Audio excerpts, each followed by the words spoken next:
Hello বন্ধুরা, আমার আম্মা আজকে আপনাদের জন্য এনেছে এক নতুন রেসিপি। রেসিপির নাম বেগুন চপ। আসুন দেখিনি। দুইটা বেগুন, তার সাথে লবণ,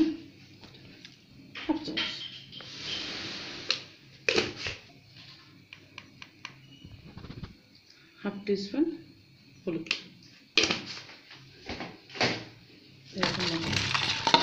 মাখানো হয়েছে। এই যে করে তেল দিলাম, এখন ভাজবো।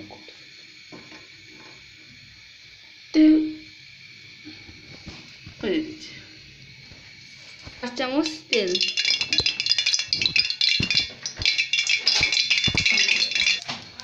এই যে বেগুন দিচ্ছে, যা হয়ে গেছে।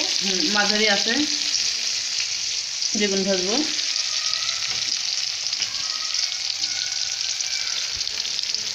এই যে ভাজা হচ্ছে বেগুন।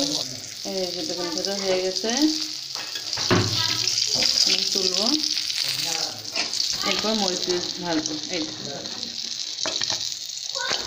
বেগুন ভাজা হয়ে গেছে। হালকা মরিচ দিচ্ছি, হালকা মরিচ, পেঁয়াজ।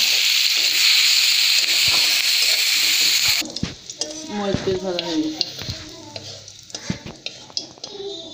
এরপর বেগুন ভাজি বেগুন দেখতে ভালো লাগে, অবশ্যই সাবস্ক্রাইব করবেন।